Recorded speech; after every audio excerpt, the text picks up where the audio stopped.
Hello বন্ধুরা, শুভ সন্ধ্যা। আশা করি তোমরা সকলেই ভালো আছো। আমরাও বেশ ভালো আছি।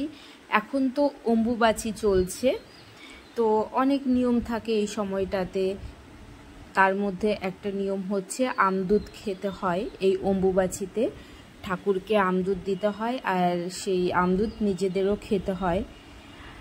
তো আমদুধ তো খেয়েছি নিয়মের, তো আমি এখন সেই দই দিয়ে একটু রুটি খেয়ে নিলাম আর রান্না বসিয়েছি।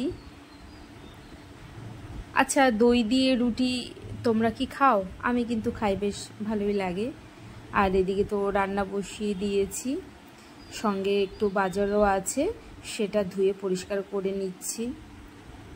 আর আছে ইলিশ মাছ আছে, বেশ বড় ওজনের একটা ইলিশ মাছ এনেছিল। আর হচ্ছে কাচকি মাছ, এই যে ছোট ছোট কাচকি মাছ। কাচকি মাছের কিন্তু একটা সুবিধে আছে, কারণ মাছটা কাটতে হয় না, খুব ভালো করে বেছে নিতে হয়, কারণ ছোট ছোট শামুক বা কিছু নোংরা থাকে, পরিষ্কার করে নিলেই ব্যাস।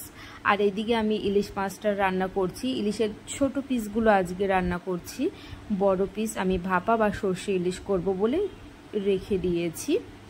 তো আমি কি দিয়ে কি রান্না করছি নিজেও জানি না, তো তোমরা গেস করে বলো ইলিশ মাছ আমি কি দিয়ে রান্না করছি। অ্যাকচুয়ালি আসলে প্রথমে পৃথ্বীর বাবা বলেছিল আজ খাবে না, তো আমি ভাবলাম তাহলে দেখবে বাড়ির মেন যে পার্সন সে যদি না খায়, রান্নাটা না অনিচ্ছা সত্ত্বেও না অন্যরকম হয়ে যায়, যেন ওই একরকম হলেই চলবে, এরকম একটা ব্যাপার মনের মধ্যে সেট হয়ে যায়।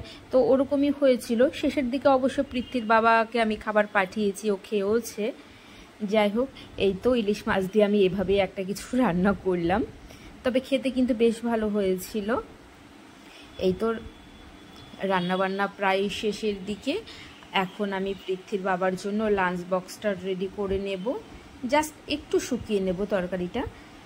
আর করেছিলাম চাল কুমড়ো ইলিশ মাছের মুড়ো দিয়ে, সেটা কিন্তু আরও দুর্দান্ত লাগে খেতে। আর এখন তো আমের দিন, কি বলবো, আম কাটতে কাটতে কাটতে কাটতে আমি বিরক্ত হয়ে যাই, মানে এতটা পরিমাণে আম কাটতে হয় সারা দিনে। যাই হোক, খেতে গেলে তো করতেই হবে, তাই না? আমি এই যে লাঞ্চ বক্স রেডি করে নিয়েছি।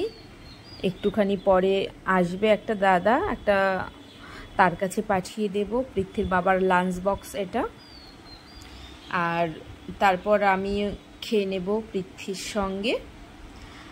কি বলো তো, ফল তো কেটে দিয়েছি, আর এই যে ড্রাগন ফলটা কেটে দিলে না সমস্ত ফল কালার হয়ে যায়, দেখতে